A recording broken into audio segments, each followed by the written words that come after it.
What's up guys, I'm Phoenix Master 1 and welcome back for some more Fire Emblem Heroes, and this is going to be my comprehensive analysis and review on Zelot, the latest Tempest Trial unit that we have got in the game, and I'll be going over the builds that you could run on him, and at the end, as always, I'll have a special bonus segment which a lot of you guys really enjoy, and in this instance, I think many people are definitely going to be enjoying.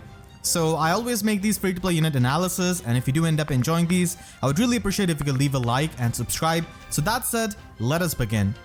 So Zelot is an Axe Cavalier that we have got, and we have gotten a couple of Axe Cavaliers this year, and it doesn't really stand out that much with his stat spread because it's quite similar to the ones that we have seen before in the game. Mainly Walhart and Frederick.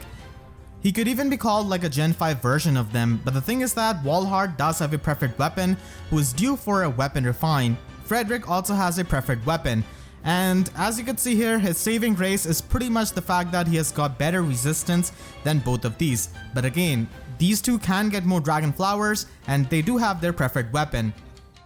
So pretty much the saving grace here is going to be the fact that Zelot can have better resistance. Other than that, he doesn't really do anything new which other Axe Cavalry units who have pretty similar stat line cannot already do.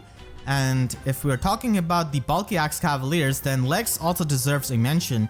He does have Goddess Axe as his preferred weapon, and it's a dual phase brave weapon, so that is really unique and very strong.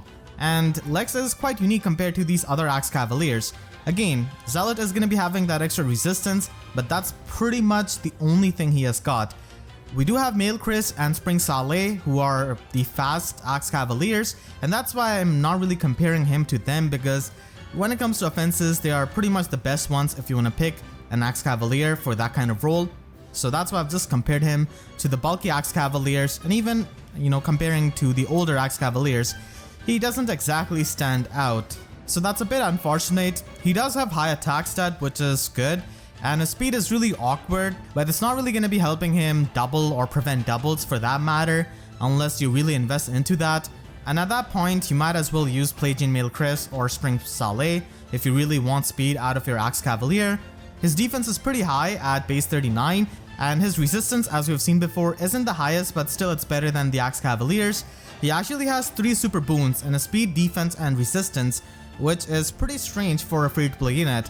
So I would say that speed and resistance super boon are pretty much the most useful one. Mainly resistance super boon so that he can run like a distant counter build, and if you want to go the speedy route, then speed super boon is pretty much for that. He does have Love Candelabra, which is a new inheritable weapon that he brings to the table. It's not really as good as Dex Swabber or Pelagian Axe when it comes to in-combat performance, but still it's a different kind of support weapon essentially. So it gives +4 attack and defense to allies within 2 spaces during the combat, and if he's within 2 spaces of an ally, then he also gets +4 attack and defense. So pretty basic weapon overall, just supporting himself and his allies for extra attack and defense, and this kind of weapon could be used on like a support unit like Newer Azura, who can run this axe, and it's definitely better than Hagoisha, which she already comes with. And if you want to build up a unit and use them only for support, then this could be useful. For example, I've shown here on Summer Ilger for something like Arena. Titania can also use this with maybe something like Ward Cavalry or Goat Cavalry, so it's mainly going to be useful on these kinds of units for support. But overall, Dex Swabber and Pelagian Axe are the better weapons here if you want to use for something in combat. He does have attack defense farm at 4-star, which is extremely good, and this skill isn't really as good as many of the other skills like Attack Defense Unity, for example, which is just a better version. So it's really great that it's finally available in the Grail pool. Drive Attack isn't really all that impressive when we already have someone like Echidna in the normal summoning pool. If you want to invest into Zelot with your Grails, then you're going to be requiring 2,700 Grails, but if you just wait till December, you're most likely going to be able to save up 500 Grails, and that could definitely lower the cost. But overall, he's not going to be a unit that many people build up because he's not the most popular unit out of FE6.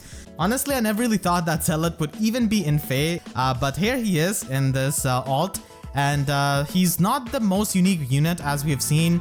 He does have better resistance and better mixed bulk than most of the Axe Cavalry units, and that's pretty much like the silver lining of Zelot if you do want to invest into him.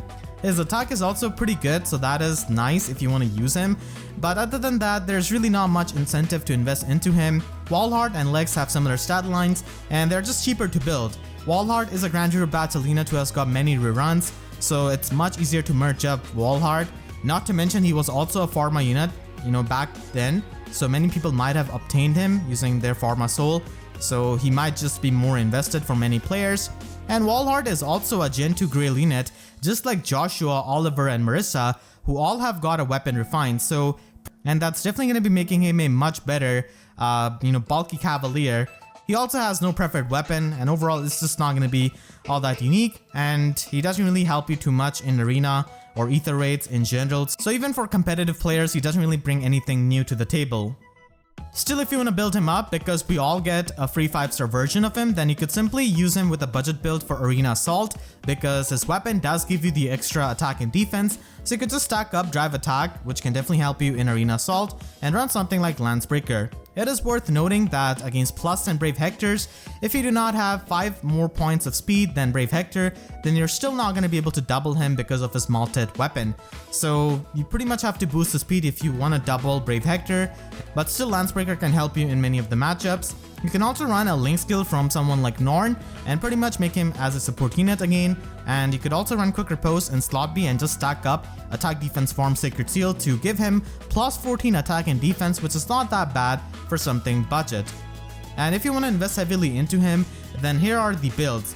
His main niche, like I said, is the fact that he has got better resistance and better mixed bulk. So the best way to utilize him at high investment in my opinion is using Distant Counter and using a weapon like Dex Swapper or Pelagian Axe. Both of these axes are really good. With Dex Swapper you could easily run Rouse Attack Resistance from Saleh and just have Mystic Boost for self-sufficiency. There's already Lull Attack Defense built into Dex Swapper, so you could just run Quick Riposte. If you're using Pelagian Axe, then you can definitely go with Attack Smoke and also use Lull Attack Defense to just stack up all of those attack debuffs, which can definitely make him pretty tanky. Attack Boon can be used with some of the tanking builds, but Resistance Super Boon is also a really good option. Steadfast Axe is definitely pretty expensive from Dudu, who's mostly used for his save skill, near save skill, but still Zealot can definitely make use of Steadfast Axe with a Joint Drive skill if you want to keep his original playstyle of being near the allies. So that could be done, but overall I just prefer Pelagian Axe or Dex Swabber on him, which are easily available from the Grail shop. If you want to just make him a melee tank, then Attack Defense Solo 4 and Sturdy Stance are an option. But honestly, this is not really all that unique, and Lex does this much better because he also has pretty similar defense and actually has a better weapon. If you want to invest into his speed, then you can definitely go with Ninja Massacre and his Speed Super Boon, and this can make him reach 56 plus speed. Always keep in mind that Pelagian Male Chris and Spring Saleh can do this role better because of having higher base speed, so they can quad attack much more easily, but if you want to go this route with Zealot, then this is certainly an option. Springy Axe is also an option which you could utilize, and unlike Ninja Massacre, it doesn't have a low might, so you can actually make use of Heavy Blade 4 with his good attack stat, so that's pretty good. Still, this is no 4-turn Gale Force, so that could be annoying in some matchups, and Neo Trace can definitely help you with hit and run in the player phase, so this could be an option for a plus speed IV Zealot if you do want to go with that route. He can also be used in Arena whenever Green Dual Cavalry 4 comes out, but he's not really going to be all that unique. You can go with Love Candelabra or just go with Pelagian Axe, depending on if you want to give the support role or the offensive role. In Ether Raid's offense, he can also work out with Resistance Super Boon, and also in the light season where he can capitalize on his resistance and definitely be pretty bulky. Now unfortunately, cavalry units are not the best tanks because they cannot have access to null follow-up or null counter disrupt, so the best thing you could do is pretty much run guard to avoid stuff like 2-turn specials from units like Bramimond, which are definitely going to be common in the light season. So you could do that, and Sabotage Attack from Midluck can definitely help you with Pelagian Axe. I definitely feel like Pelagian Axe is his best weapon for Ether Raid's offense if you do want to use him there with Brave Lucina. His HP can definitely get pretty high and he can have a pretty good mixed bulk, so this is pretty much the best way you could use him in Ether Raids. And finally, what if Zealot was improved a bit? So this is my take on Zealot if I was in charge, and I would definitely make him a bit more unique by completely dumping his speed stat and actually making his resistance and HP even better. to make him as a bulky Axe Cavalier, and I would actually give him a preferred weapon because that would definitely help him stand out. And this is pretty much going to be making him like a free-to-play Pirate Veronica, but he doesn't have guaranteed follow-up. Still, he does have something unique. So I'll give him Ilia's Candelabra, and this would be a preferred weapon, giving him +3 resistance, and this will be giving allies within 2 spaces +4 to their attack, defense, and resistance, which is just an upgrade from his inheritable weapon. And if he's within 3 spaces of his support partner, then he gets +4 to his attack, defense, and resistance, and the foe cannot make a follow-up attack. So he is husband of Juno, and this is pretty much a reference to that. The 3 space condition is quite lenient and can be easily triggered, and the fact that he's so slow but still can have a follow-up negation can definitely make him pretty decent here, even though many of the higher speed units with an auto follow-up will still double him. Still, I think that this would have made him a bit more unique and a bit better than just a Gen 5 Wallheart who's inevitably gonna get dunked on whenever Wallheart gets a weapon refined. I would definitely give him Quick Riposte actually instead of Drive Attack, and make Quick Riposte available on 4-star. And Rally Attack Speed is also something we are lacking, so that would be pretty good too. And let me know in the comments, how do you like this theory craft which I've made for Zelot, who's not the most popular unit or character, but he does have a preferred weapon here, which I've given him. It's not the most overpowered weapon, but still it's better than not having anything unique. So let me know in the comments, and hope you all enjoyed the Zelot review. Make sure to share this video with your friends who are thinking of investing into him, because his art and voice acting are definitely top tier, so that is really amazing. And I want to thank all of my YouTube members for their constant support. If you enjoyed, then please be sure to leave a like and a comment. Helps me tremendously, and be sure to subscribe and hit the notification bell, because I wish YouTube sub boxes would show my videos as often as we have got Axe Cavaliers this year. So with that said, I'll see you guys next time. Thank you so much for watching and have a great day.